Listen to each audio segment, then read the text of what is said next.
Hello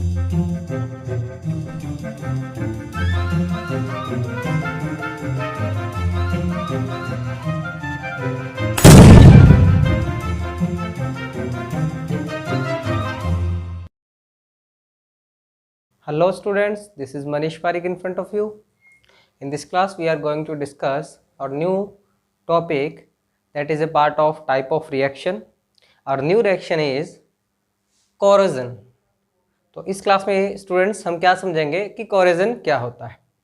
तो अगर मैं आपको सिंपल वे में बताऊं कि हम देखते हैं कि हमारे जो मेटल के सब्सटेंसेस होते हैं, मेटल की जितनी भी चीज़ें होती हैं, वो कुछ एक टाइम के बाद में जब हम बिल्कुल उसको देखते हैं, न्यूली देखते हैं, तब वो और तरीके की होती है। जैसे जैसे टाइम स्पेंड होता जाता है तो मेटल की जो चीज़ें होती हैं वो धीरे धीरे टाइम के साथ में ख़राब होती जाती हैं, वेस्टेज होती जाती है, उन पर कुछ ना कुछ क्या होता जाता है, अदर चीज़ों की लेयर इकट्ठी होती जाती है। तो हम एक्चुअली वहाँ हो क्या रहा होता है, वहाँ जो मेटल होता है हमारा वो क्या हो रहा होता है, डिस्ट्रैक्ट हो रहा होता है, यानी कि मेटल जो है वो ख़राब हो रहा होता है। उसके बहुत सारे रीजंस होते हैं। मेन रीज़न क्या होता है, मेन रीज़न होता है जो आपका मेटल है उसकी जो सरफेस है वो एनवायरनमेंट में क्या आती है, डायरेक्टली टच में आती है एनवायरनमेंट से, जिससे वो मॉइस्चर एयर के साथ रिएक्ट करके क्या करती है, मेटल सरफेस डिस्ट्रॉय होने लग जाती है। तो कोरोजन सिंपली है क्या, कोरोजन हमारे पास है slow destruction of metals due to their interaction with the environment is called corrosion. तो मेटल सरफेस का डायरेक्टली एनवायरनमेंट से कांटेक्ट में आने से क्या होती है, डिस्ट्रक्शन होने लग जाता है, जो मेटल सरफेस है वो खराब होने लग जाती है, उसे हम क्या कहते हैं, कोरोजन कहते हैं। जैसे हमारे पास अब देखो एग्जांपल, देखो एग्जांपल एक सिंपल भाषा में बताऊं तो जैसे जंग लगता है, आयरन होता है, लोहा होता है, उस पर जंग लगना क्या है, एक तरीके का कोरोजन ही है।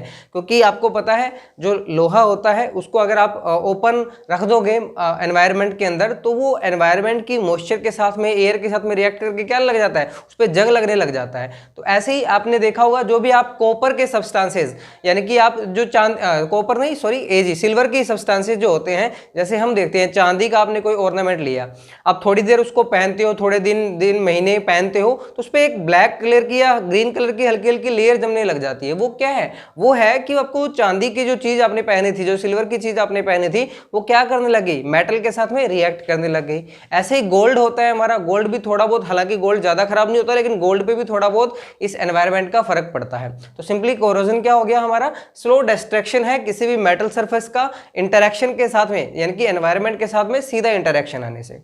अब ये तो हो गया हमारा कोरोजन की, कोरोजन होता क्या है। अब कोरोजन को रोका कैसे जाए, तो प्रिवेंशन क्या है कोरोजन के, फर्स्ट है by coating surface with paint, oil, grease और वर्निश। क्या होता है, अगर आप जैसे हमारे पास आयरन के जो इतने भी सब्सटेंसेज हैं, आयरन की रोड्स हैं या आयरन की जितनी चीजें हैं, इन्हें हमें कोरोजन से बचाना है, तो हम क्या करेंगे, इस पे एक लेयर अलग लेयर चढ़ा देंगे। जैसे या तो इस पे पेंट कर देंगे, या ऑयल की लेयर चढ़ा देंगे, या ग्रीस की लेयर चढ़ा देंगे, जिससे क्या होगा, वो सरफेस जो है वो डायरेक्टली अटैच नहीं हो पाएगी किसके साथ में, एनवायरनमेंट के साथ में। और अगर सरफेस डायरेक्टली अटैच नहीं होगी एनवायरनमेंट के साथ में तो क्या होगा, वहां कोरोजन नहीं होगा।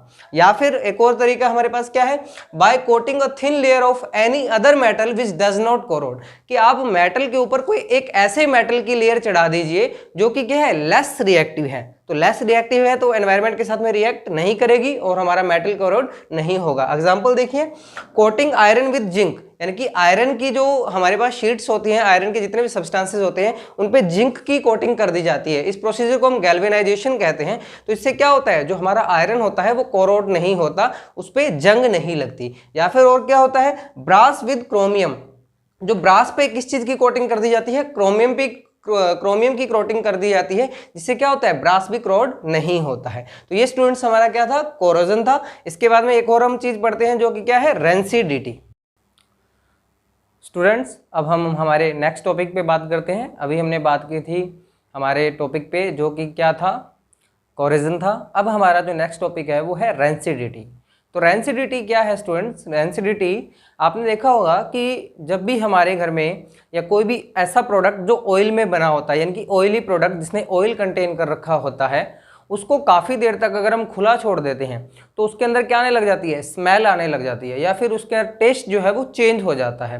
तो वहाँ पे होता क्या है, जो भी ऐसे स्टफ्स हैं जिनमें फैट या ऑयल्स होती हैं, उनको जब आप एयर के अंदर खुला छोड़ देते हो तो होता क्या है, वो एयर के अंदर जो ऑक्सीजन है उसके साथ रिएक्शन कर देते हैं। कौन सी रिएक्शन? ऑक्सीडेशन रिएक्शन कर देते हैं और वो कन्वर्ट हो जाते हैं, जिसकी वजह से क्या होता है, उनके अंदर स्मेल आ जाती है और उनका टेस्ट क्या हो जाता है, खराब हो जाता है। इस प्रोसीजर को हम क्या कहते हैं? रैंसिडिटी कहते हैं। तो इसकी अगर हम बात करें डेफिनेशन की, तो देखो रैंसिडिटी की डेफिनेशन क्या होगी?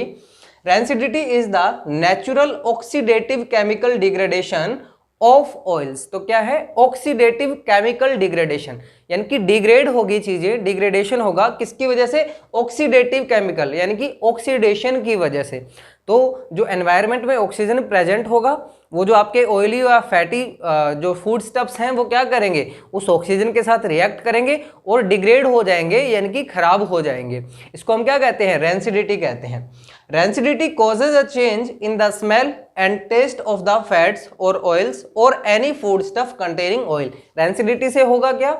एक तो फूड जो स्टफ है आपका, उसका स्मेल चेंज हो जाएगी, और क्या होगा, और आपकी क्या होगा, उसका टेस्ट भी खराब हो जाएगा। ये होती है रैंसिडिटी।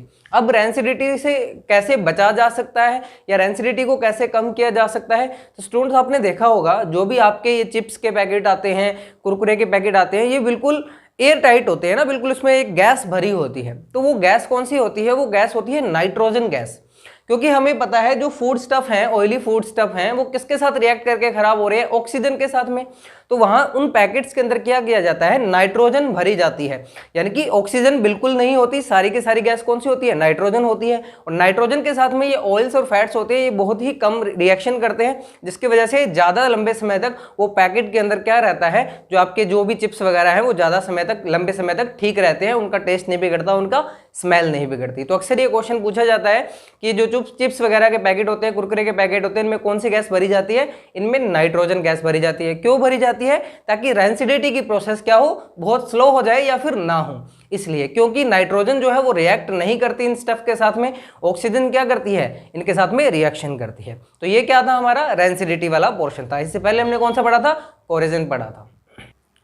तो स्टूडेंट्स, अब हम इस क्वेश्चन के कुछ 2-3 इस चैप्टर के क्वेश्चन देखते हैं, जो कि काफी इंपॉर्टेंट क्वेश्चन है और बेसिक क्वेश्चन भी है। तो हमारा पहला क्वेश्चन है, why should magnesium ribbon be cleaned before burning in air? देखो, हमने जब ऑक्सीडेशन की बात की थी तो हमने बताया था कि जितनी भी बर्निंग प्रोसेस होती है वो ऑक्सीडेशन की होती है। तो यहाँ पे क्वेश्चन ये है कि अगर मैग्नीशियम को आप बर्न करते हो, मैग्नीशियम को क्या करते हो? बर्न करते हो, उससे पहले उसको क्लीन किया जाता है। क्या रीजन है? देखो, मैग्नीशियम की अगर मैं बर्निंग की रिएक्शन बताऊं आपको, तो मैग्नीशियम की बर्निंग की रिएक्शन सिंपल ये रिएक्शन होगी, 2Mg + O2 converted to 2MgO। लेकिन यहाँ पे क्वेश्चन ये है कि इस मैग्नीशियम, इसका एक रिबन होता है, इसको क्लीन किया जाता है, क्यों? तो स्टूडेंट्स ध्यान दें, जब ये मैग्नीशियम काफी समय तक एयर के अंदर, एनवायरनमेंट के अंदर ओपन पड़ा रहता है, तो इसकी सरफेस पे एनवायरनमेंट में की जो ऑक्सीजन है उसकी एक लेयर बन जाती है। वो लेयर किसकी होती है? मैग्नीशियम ऑक्साइड की होती है। तो एनवायरनमेंट के साथ रिएक्शन करके, एनवायरनमेंट में प्रेजेंस ऑक्सीजन के साथ रिएक्शन करके इसके ऊपर क्या आ जाती है? एक लेयर बन जाती है। लेयर बनने की वजह से जो मैग्नीशियम मेटल है वो किस में कन्वर्ट हो रहा है? MgO में, ऑटोमेटिक ऑक्साइड की लेयर की वजह से। तो जब आप बर्निंग करते हो तो सीधी बर्निंग मेटल की नहीं हो रही होती, मैग्नीशियम की नहीं हो रही होती। तो हमें क्या करना पड़ता है? ये MgO की लेयर, ये मैग्नीशियम ऑक्साइड की लेयर, पहले उसको क्लीन करके हटानी पड़ती है। इसलिए हम क्या करते हैं? क्लियर करते हैं इसको, रिबन को। क्या करने के लिए? मैग्नीशियम ऑक्साइड की जो लेयर बनती है उसे हटाने के लिए इसको क्या किया जाता है? क्लियर किया जाता है। और अगर बर्निंग की रिएक्शन पूछी जाए मैग्नीशियम की, तो ये हमारी बर्निंग की रिएक्शन है, Mg + O2 change to 2MgO। ठीक है स्टूडेंट्स, नेक्स्ट क्वेश्चन हमारा, why does colour of copper sulphate solution change when an iron nail dipped into it? कि कॉपर सल्फेट सॉल्यूशन का कलर चेंज क्यों होता है जब इसमें आयरन की एक नेल डिप की जाती है? तो याद कीजिए, मैंने आपको पढ़ाया था डिस्प्लेसमेंट रिएक्शन, अगर याद हो तो डिस्प्लेसमेंट रिएक्शन में मैंने ये एग्जांपल बताया था कि ये कॉपर सल्फेट सॉल्यूशन होता है CuSO4, ये किस कलर का होता है? ब्लू कलर का होता है। इसमें जैसे ही आप आयरन या जिंक की नेल डालते हो तो ये कन्वर्ट हो जाते हैं, डिस्प्लेस हो जाते हैं, ये हो जाता है FeSO4 + Cu। ये क्या होता है? कलरलेस होता है। तो यहाँ पे क्या होती है? सिंपल डिस्प्लेसमेंट रिएक्शन होती है। आयरन इस कॉपर को डिस्प्लेस कर देता है और क्या बना देता है, FeSO4 बना देता है, जो कि क्या होता है, कलरलेस होता है। तो इसका क्या आंसर हो गया हमारे पास, क्वेश्चन क्या है, why does colour of copper sulphate solution change when an iron nail dipped into it. तो यहाँ पे क्या हो गया कि यहाँ पे जैसे अब आयरन डालती हो वहां पे क्या होती है, डिस्प्लेसमेंट रिएक्शन होती है। डिस्प्लेसमेंट रिएक्शन होने से क्या होता है, फेरस सल्फेट बनता है, जो कि किस कलर का होता है, जो कैसा होता है, कलरलेस होता है। इसलिए इसका ब्लू कलर क्या हो जाता है, डिस्पर्स हो जाता है, गायब हो जाता है। Next question, why is respiration considered as an exothermic reaction, explain. तो हमें बताना है कि जो हमारा रेस्पिरेशन प्रोसेस है, जो हम सांस ले रहे हैं, वो प्रोसेस है वो एक्सोथर्मिक क्यों है। तो सबसे पहले तो आपको एक्सोथर्मिक रिएक्शन पता होनी चाहिए, जो मैं एक्सप्लेन कर चुका हूं। क्या बताया था मैंने एक्सोथर्मिक में, जिसमें क्या हो, एनर्जी रिलीज हो, हीट रिलीज हो, उस रिएक्शन को हम क्या कहते हैं, एक्सोथर्मिक कहते हैं। तो सिंपल सा मतलब क्या हो गया, रेस्पिरेशन हमारी कैसी प्रोसेस है, एक्सोथर्मिक है, यानी कि एनर्जी इसमें क्या हो रही है, रिलीज हो रही है। तो देखो क्यों होती है एक्सोथर्मिक प्रोसेस। देखो रेस्पिरेशन का कारण क्या है, रेस्पिरेशन जो हम फूड खाते हैं, जो भी हम खाना खा रहे हैं, वो अंदर जाके क्या होता है, वो डिसोसिएट होता है। डिसोसिएट होने से वहां से क्या होती है, एनर्जी रिलीज होती है। तो इसकी रिएक्शन देखो रेस्पिरेशन की क्या होगी, C6H12O6, ये ग्लूकोज का एक फॉर्मूला है। ग्लूकोज का क्या होता है, ऑक्सीडेशन होता है। ऑक्सीडेशन से क्या बनता है, CO2 प्लस H2O, और प्लस में यहां पे क्या रिलीज होती है, एनर्जी। देखो हम कैसे काम कर पा रहे हैं, आज मैं बोल पा रहा हूं, आप कोई भी काम कर पा रहे हैं, क्योंकि हमारे अंदर एनर्जी है। वो एनर्जी कहां से आई, जब हम खाना खा रहे हैं तो एनर्जी आ रही है।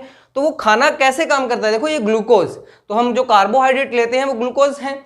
ये क्या है, ग्लूकोज, ये अंदर जाके क्या करेगा, ऑक्सीजन, जो आप इनहेल कर रहे हो ऑक्सीजन, ये सांस के थ्रू ऑक्सीजन अंदर जा रही है, ये इस ग्लूकोज के साथ रिएक्शन करके क्या बनाएगी, CO2 वापस आप रिलीज कर दोगे, H2O जो हमारे अंदर रहेगा, और एनर्जी जो हम काम में यूज करते हैं। तो यहाँ पे एनर्जी रिलीज हो रही है, इसलिए कैसी रिएक्शन है, एक्सोथर्मिक रिएक्शन है। ये तो क्या है, glucose, oxygen, carbon dioxide, water plus energy. तो यहाँ एनर्जी रिलीज हो रही है, इसलिए क्या है, ये एक एक्सोथर्मिक रिएक्शन है। ये कुछ एक बेसिक से क्वेश्चन थे जो मैंने आपको डिस्कस किए।